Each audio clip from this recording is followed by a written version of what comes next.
अस्सलाम वालेकुम नाज़रीन, आप यूट्यूब चैनल देख रहे हैं। मैं इमरान खान हूँ। ये वीलॉग जो है इसमें बहुत सारी आम इन्फॉर्मेशन है, वो चीज़ें जो आप नहीं जानते पहले। मैं आपको बताऊंगा कि पसे पर्दा क्या चल रहा था और ग्राउंड पे क्या हुआ। एक तो पाकिस्तान तहरीक इंसाफ का जो धरना जो उन्होंने जाकर डी चौक के ऊपर कंट्रोल किया था वो खत्म हो गया। रात गए वो हुआ जिसकी कोई तवक्को नहीं कर रहा था। यानी ये किसी के दिमाग में नहीं था कि सीधी गोलियां निहत्ते शहरियों के ऊपर चलाई जा सकती हैं। इसके बारे में सबको यकीन था कि ऐसा नहीं होगा। यानी ये तो सबको पता था कि आंसू गैस की शेलिंग होगी, गिरफ्तारियां हो सकती हैं, टॉर्चर हो सकता है, लाठीचार्ज हो सकता है, वाटर कैनन का इस्तेमाल किया जा सकता है, मिर्चों वाला पानी फेंका जा सकता है। ये सारी चीजों का सबको आइडिया था, लेकिन ये किसी को नहीं पता था कि रियल बुलेट्स जो हकीकी गोलियां हैं, असल गोलियां वो चल जाएंगी और वो गोलियां चलाकर लोगों को मारा जाएगा। इसके बारे में किसी को आइडिया नहीं था। और देखिए, एक चीज आप सबको ज़हन में रखनी, बहुत सारे लोग जो है ना बड़ी अजीब अजीब बातें कर रहे हैं कि जनाब खड़े नहीं हुए, वहां रुके नहीं। तो मैं ये कहता हूं कि दुनिया की बेहतरीन जो ट्रेंड आर्मी है ना, मिलिट्री, उसको लेकर आए और ऐसे एक बीच में जगह है उसके ऊपर खड़ा करें और खड़ा करने के बाद ऊपर से उनके ऊपर यही सारा असला इस्तेमाल करें। रियल बुलेट्स भी चलाएं, असली गोलियां चलाएं, रबड़ की गोलियां चलाएं, इतनी बदतरीन आंसू गैस की शेलिंग करें, कोई दुनिया की फौज भी वहां पे नहीं रुक पाएगी। एसएसजी के कमांडोज भी वहां पे नहीं रुक पाएंगे। बेहतरीन दुनिया के अमेरिकन कमांडोज, मरीन्स जो है वो भी वहां पे नहीं रुक पाएंगे, क्योंकि ह्यूमनली पॉसिबल नहीं है। वहां आप सांस नहीं ले पा रहे थे। तो और जब रियल बुलेट्स चलती हैं, यानी इन लोगों ने आंसू गैस का मुकाबला किया, पाकिस्तान तहरीक इंसाफ के कारकुनों ने पाकिस्तान की तारीख की सबसे बदतरीन आंसू गैस का मुकाबला किया, इन्हें नहीं गए। डंडों का मुकाबला किया, नहीं गए। रबड़ की गोलियों का मुकाबला किया, नहीं गए। गोलियां भी मारी गई बार बार, फिर भी नहीं गए। लेकिन जब अंधाधुंध फायरिंग हुई और बहुत सारे लोगों को बुलेट्स लगी हैं, अभी जो मेरे पास इत्तला है उसमें सिर्फ एक हॉस्पिटल का डाटा है, दूसरे किसी अस्पताल का डाटा भी नहीं है, और ये पॉलीक्लिनिक हॉस्पिटल का डाटा है। और इसके मुताबिक 28 लोग जो हैं उनको बुलेट इंजरी आई है। पाकिस्तान तहरीक इंसाफ ने जो बताया कि उनके 8 लोग जाँ बहक हो गए, ये अब तक के डाटा के मुताबिक है। जबकि पाकिस्तान तहरीक इंसाफ के कुछ लोग कंटिन्यूसली ये कह रहे हैं कि जब लाइटें बंद की गई 9 बजे के बाद, ऑपरेशन शुरू किया गया डी चौक पे, तो कुछ दिखाई नहीं दे रहा था। चारों तरफ से शेल्स चल रहे थे और चारों तरफ से गोलियां भी चल रही थी और फिर आग लगाई जा रही थी और बहुत तेजी से लोगों को गोलियां लगी हैं। तहरीक इंसाफ के बहुत सारे कारकुन लापता हैं, जिनके बारे में कहा जा रहा है कि शायद वो जाँ बहक हो गए हैं, वो इस दुनिया में मौजूद नहीं है, या वो इस वाकये की नजर हो गए हैं। इसको एक सानिया कहा जा सकता है। पहले वजीर दाखिला ने इसके बारे में वार्निंग दी। वजीर दाखिला ने पहले कहा कि गोली चला देंगे और 5 मिनट में सब कुछ खत्म हो जाएगा। फिर वजीर इत्तलात ने भी गोली चलाने की धमकी दी। फिर ताकत के इस्तेमाल की धमकी जो है वो वजीर दिफा ने भी दी। 3 वफाकी वज़रा ने डायरेक्टली धमकियां दी और उसके बाद हमने देखा कि वहां पे गोली चली और जो लोग अस्पतालों में पहुंचे वो रियल बुलेट्स के साथ थे। हुकूमत ने यह नैरेटिव कई दिनों तक बनाया कि मुसल्लह लोग वहां पे मौजूद थे, लेकिन किसी एक भी पुलिस वाले या किसी एक भी पैरामिलिट्री फोर्स के बंदे को गोली लगने का वाकया रिपोर्ट नहीं हुआ। दूसरी जानिब से एक भी फायर रिपोर्ट नहीं हुआ। जितने जर्नलिस्ट वहां पे ग्राउंड पे मौजूद थे उन सबसे मैंने पूछा, उन्होंने कहा जी किसी ने भी गोली नहीं चलाई जवाबी, और वहां किसी के पास ऐसे हथियार हमने नहीं देखे और कोई जवाबी फायरिंग नहीं हुई। ये वन साइडेड फायरिंग थी, क्योंकि लोग आंसू गैस से इलाके को छोड़कर नहीं जा रहे थे, लोग उस जगह को छोड़ने के लिए तैयार नहीं थे। तो पाकिस्तान तहरीक इंसाफ के कारकुनों के लिए ये तो बहुत बड़ी बात है, वो तहसीन के काबिल है। उन्होंने जिस तरह फस्तायत का मुकाबला किया वो पाकिस्तान की तारीख में कोई और सियासी जमात नहीं कर सकी। लेकिन ये बड़ी बदकिस्मती है कि हुकूमत ने वो रास्ता इख्तियार किया जो कभी भी कोई भी हुकूमत नहीं करती। मैं जाती तौर पर आपको ये बता देता हूं कि मुझे पूरा यकीन था कि लोगों पर स्ट्रेट फायरिंग ऐसे नहीं की जाएगी। पाकिस्तान तहरीक इंसाफ को भी इस बात का यकीन था, सबको यकीन था, और ऐसा लगता था कि बगैर गोली चलाए ये लोग जाएंगे नहीं और गोली कभी रियासत चलाएगी नहीं अपने शहरियों के ऊपर, निहत्ते शहरियों पर। लेकिन वहां पे गोली चली है, जो बड़ी बदकिस्मती की बात है। तहरीक इंसाफ की प्रेस रिलीज आई है, लेकिन इसके बारे में मैं आपको एक बात बताऊं कि ये जो फैसला किया गया है, ये इसमें क्लेम ये कर रहे हैं कि ये जो फैसला है ये कोर कमेटी का और सियासी कमेटी का फैसला है। लेकिन मैंने कंफर्म किया कि कोई मीटिंग नहीं हुई, ना तो कोर कमेटी की हुई है ना सियासी कमेटी की हुई है। ये फैसला चंद लोगों ने किया है। उमर अयूब साहब ने, शिबली फराज साहब ने, गौर साहब ने, सलमान अकरम राजा साहब ने, और गंडापुर साहब उसका हिस्सा है, उस कमेटी का जो बनी हुई है इनकी इंटरनल। अब गंडापुर साहब का कंफर्म नहीं है, लेकिन इन लोगों ने यह फैसला किया और फिर ये प्रेस रिलीज जारी की गई। प्रेस रिलीज के मुताबिक पाकिस्तान तहरीक इंसाफ की निहत्ते पुरअमन और मुहिब वतन शहरियों के सफाकाना कत्ल और ऑपरेशन के नाम पर इस्लामाबाद में पुरअमन एहतजाज के शुरका के खिलाफ वहशत और बर्बरियत के नंगे मुजाहिरे की शदीद अल्फाज में मुजम्मत। चीफ जस्टिस ऑफ पाकिस्तान से कहा जनाब कि आप इसका नोटिस लें और वजीर आजम, वजीर दाखिला, इस्लामाबाद और पंजाब के जो आईजीज हैं उनके खिलाफ इकदाम कत्ल की और कत्ल की FIR दर्ज की जाए, उनके खिलाफ कार्रवाई की जाए। फिर उन्होंने बताया जी कि कैसे मैंडेट चोर फस्ताइयों की ईमा पर सरकारी मशीनरी ने गोलियों से दर्जनों निहत्ते बेगुनाह कारकुनों को सीधी गोलियां मारकर शहीद किया है, जिनमें 8 के क्वाइफ अब तक हमारे पास पहुंच चुके हैं। तहरीक इंसाफ कह रही है दर्जनों लोगों को गोलियां लगी हैं और भी लोग शहीद हुए हैं, लेकिन 8 के क्वाइफ अब तक हमारे पास आए हैं।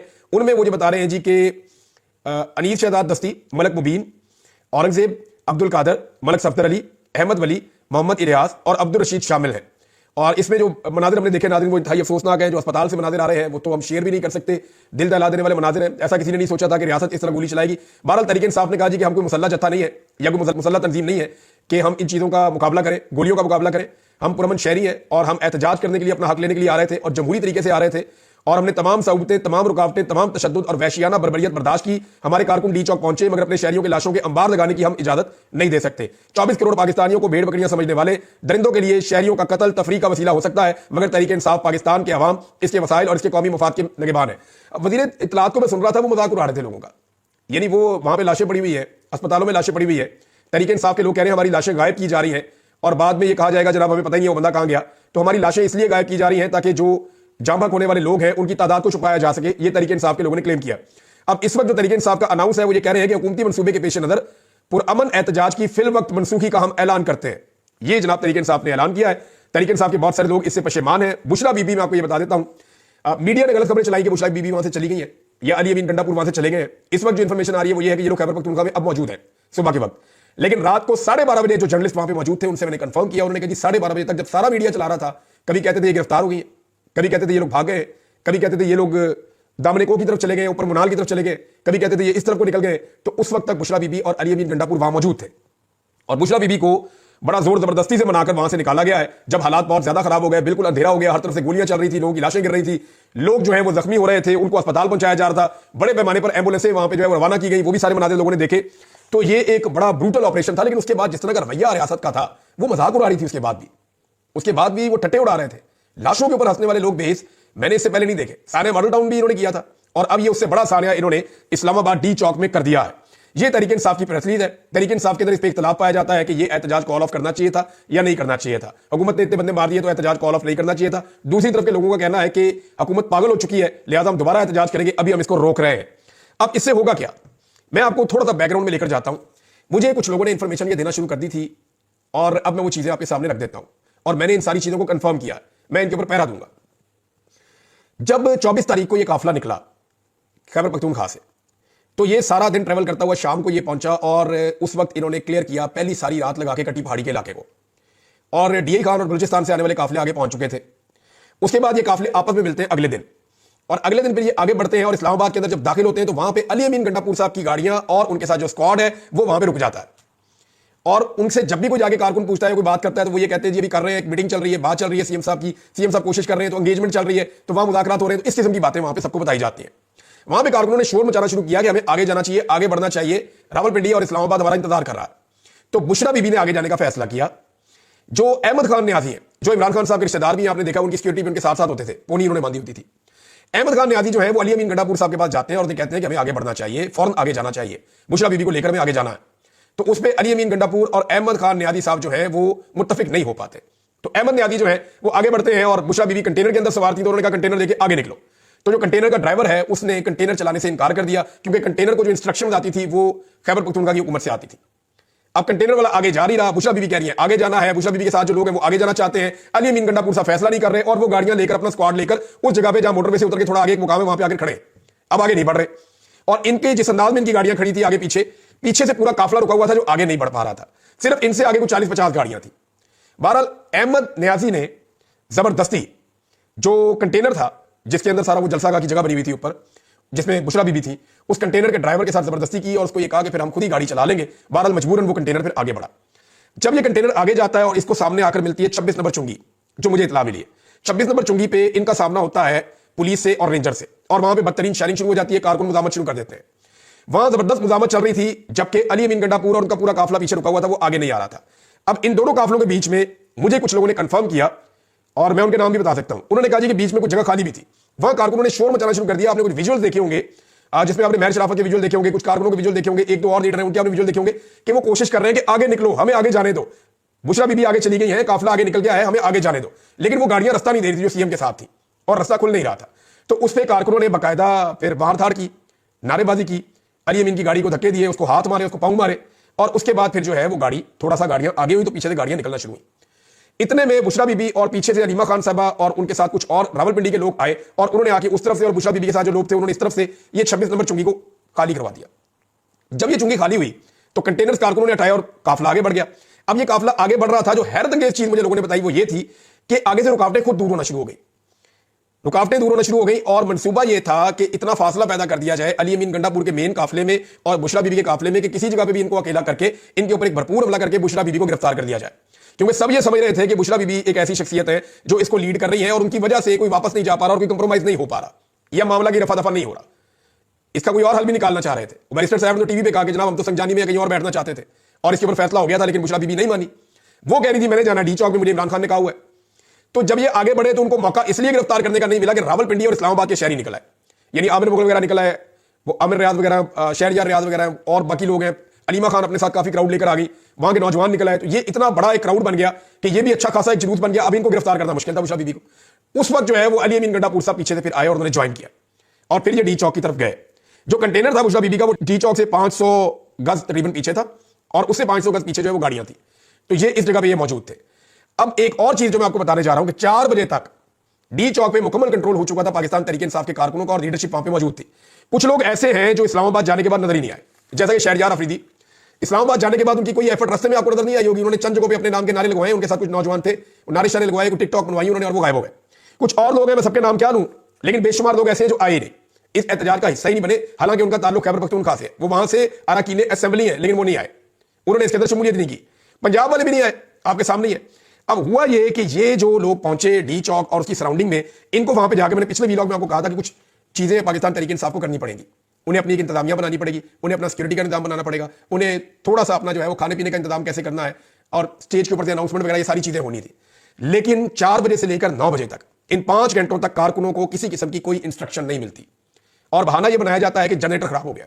वहां जगह जगह जनरेटर पड़े हुए, कोई भी जनरेटर आ जाता, और इतने बड़े काफिले के साथ कोई एक जनरेटर तो होता नहीं है नॉर्मली। तो यह बहाना सुनने में आया कि जनरेटर खराब हो गया है, इसलिए जो मेन इनका कंटेनर है उसके ऊपर से कोई अनाउंसमेंट नहीं हो रही, और किसी ने कोई तकरीर नहीं की, किसी ने लोगों को गाइड नहीं किया, किसी ने लोगों को समझाया नहीं कि अब करना क्या है। और फिर वही हुआ, 9 बजे से पहले लाइटें बंद हो गई अंधेरा होने के बाद, और उसके बाद बदतरीन शेलिंग और बदतरीन फायरिंग। पाकिस्तान तहरीक इंसाफ के बहुत सारे लोग अली अमीन गंडापुर को ब्लेम कर रहे हैं और वो ये कह रहे हैं कि ये एक मौका था इमरान खान साहब को आजाद करवाने का, ये जाया किया गया है। बहरहाल इसमें कुछ चीजें और हुई हैं, वो मैं आपके साथ मजीद आगे बढ़ के आहिस्ता आहिस्ता शेयर करता चला जाऊंगा। लेकिन 12:30 बजे तक बुशरा बीबी और अली अमीन गंडापुर वहां पे मौजूद थे, और ऐसे हालात में जो है वो मैं आपको फिर बता रहा हूं कि कोई ट्रेंड मिलिट्री भी वहां पे नहीं रुक सकती, जिस तरह के हालात लोगों के लिए पैदा कर दिए गए थे। बहुत सारे लोगों को गिरफ्तार कर दिया गया, बहुत सारे लोगों को गोलियां लगी हैं, और बाकी लोग जो है, क्योंकि लीडरशिप जब वहां से चली गई तो बाकी लोग भी फिर खैबर पख्तूनख्वा के लिए निकल गए। बेशुमार गाड़ियां, यानी क्लेम कर रहा है मीडिया के 100 के करीब गाड़ियां जो है वो तोड़ दी गई हैं, उनको बुरी तरह नुकसान पहुंचाया गया है, और वहां पर जितनी चीजें पहुंची थी, कंटेनर को भी आग लगा दी गई है, और एक अजीबोगरीब वहां पर माहौल बना हुआ था इस्लामाबाद में। अब वो सारी चीजों को क्लियर किया जा रहा है। तहरीक इंसाफ के कारकुनों ने नो डाउट एक अज़म की और हिम्मत की दास्तान रकम की है, इससे उनका हौसला बढ़ेगा, इससे कम नहीं होगा, और ये उनके लिए बड़े दुख की घड़ी है, क्योंकि बहुत सारे लोग लापता हैं, बहुत सारे लोग जो हैं वो जख्मी हैं, उनकी शहीद हुए बहुत सारे लोग, और ये सारी चीजें उनके लिए एक तकलीफ दे मौका है पाकिस्तान तहरीक इंसाफ के लिए। लेकिन इस पॉलिटिकल पार्टी ने जो किया है, इससे पहले कोई और पॉलिटिकल पार्टी इस लेवल का दबाव बर्दाश्त नहीं कर पाई। आलमी सतह पर बड़ा शदीद दबाव आ रहा है। डोनाल्ड ट्रंप की टीम का हिस्सा है जो यूक्रेन के हवाले से सारे मामला को देखेंगे। डोनाल्ड ट्रंप की कोर कमेटी का मेंबर है, उनकी भी ट्वीट आई, उन्होंने कहा जनाब कि ये जो हो रहा है पाकिस्तान में वो ऐसे ही हो रहा है जैसे अमेरिका के अंदर कंट्रोल करने की कोशिश की जा रही थी। उन्होंने इसकी मजम्मत की है, अक़वाम मुत्तहिदा ने इसकी मजम्मत की है, अक़वाम मुत्तहिदा का स्टेटमेंट भी आया इस हवाले से। पाकिस्तान में एहतजाज के दौरान फौज की तैनाती का नोटिस लिया है, मुजाहिरीन और फोर्सेस से तहम्मुल में रहने की उन्होंने अपील की है, और आज़ादी इज़हार राय और पुरअमन एहतजाज करने का मुतालबा उन्होंने किया है कि जिसका हक दिया जाए शहरियों को। लेकिन ऐसा नहीं हुआ, यहाँ पे बदतरीन फसादियत हुई है पाकिस्तान में, इसकी माजी में कोई मिसाल नहीं मिलती। और आलमी मीडिया ने जो इसकी कवरेज की है वो पाकिस्तान का जो मौजूदा रजीम है उसके लिए मुश्किलात में इजाफा करेगी।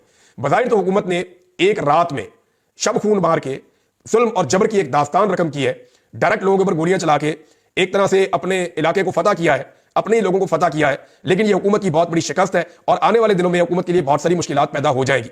इस वाक़े और इन मनाज़िर को देखने के बाद पाकिस्तान में सरमायाकारी नहीं आएगी, ओवरसीज पाकिस्तानी मजीद नाराज हो जाएंगे, पाकिस्तानी अपने आप को ज्यादा गैर महफूज समझेंगे और ज्यादा मायूसी पाकिस्तान में फैलेगी। जो गैर रियासती अनासर है उनके जो बयानिए हैं उनको पाकिस्तान में अब खुदा न खास्ता तकवीयत मिलेगी। उसकी वजह यह है कि जो लोग जमहूरी हक मांगने के लिए जमहूरी तरीके से आए थे उनके साथ रियासत का रवैया इंतहाई गैर जमहूरी, गैर कानूनी, गैर आईनी और नामुनासिब था, यानी फस्तायत और जबर पर मबनी था। तो नाज़रीन, पाकिस्तान तहरीक इंसाफ के लिए बड़ा टफ टाइम है, लेकिन इसमें पाकिस्तान की मीडिया ने बहुत मुनाफिकत दिखाई है, बड़ी झूठी खबरें दी हैं और उनके एहतजाज को कमजोर करने और खत्म करने का पूरा साथ दिया है, क्योंकि पाकिस्तान की एस्टेब्लिशमेंट की पूरी सपोर्ट इस वक्त मौजूद है मौजूदा हुकूमत के साथ। ये जाली हुकूमत है, इसके पास अवाम का मैंडेट नहीं है और अवाम का मैंडेट ना होने के बावजूद ये मुसल्लत है और इसकी वजह से पाकिस्तान के हालात सारी दुनिया के सामने है। मेरे ख्याल में यहां बात खत्म नहीं होगी, अब लोगों के अंदर मजीद नफरत और दूरियां पैदा होंगी, लोगों के शिकवे और शिकायतें बढ़ेंगे और आने वाले दिनों में यह एहतजाज का सिलसिला फिर जारी रहेगा। वो मैं इसलिए आपको कह रहा हूं कि जिस तरह यहां से लोगों को निकाला गया है, लोग इन मनाजिर को कभी नहीं भूलेंगे। ये लोग अपने अपने इलाकों में जाएंगे, पूरे पाकिस्तान से आए थे, सबको बताएंगे कि हमारे साथ वहां क्या जुल्म हुआ और क्या जबर हुआ, किस तरीके से रियासत ने हमारे साथ सलूक किया है, और यह पैगाम फैलता चला जाएगा। इमरान खान का वो पैगाम जो पहले उस तरह नहीं फैल रहा था, अब उससे ज्यादा शिद्दत के साथ फैलेगा, आलमी दबाव बढ़ेगा और आने वाले 1-1.5 महीने के अंदर हुकूमत को बहुत सख्त मुश्किल का सामना करना पड़ सकता है। यहां बात खत्म नहीं हुई। जो लोग आज खुशियां मना रहे हैं, कल इन्हें हम रोते हुए भी देखेंगे। लेकिन बदकिस्मती की बात यह है कि जो जमहूरियत पसंद कहलाते हैं उन्होंने इस फस्तायत के नंगे नाच को नाचा है और उसके बाद मरने वालों का मजाक उड़ाया है। वो लोग याद रखें कि बुरा वक्त सबके ऊपर आता है, और कभी एक के साथ कांस्टेंट नहीं रहता। ये वक्त जब उनके साथ आएगा तो फिर वो कहां खड़े होंगे। अब तक के लिए इतने, अपना ख्याल रखिएगा।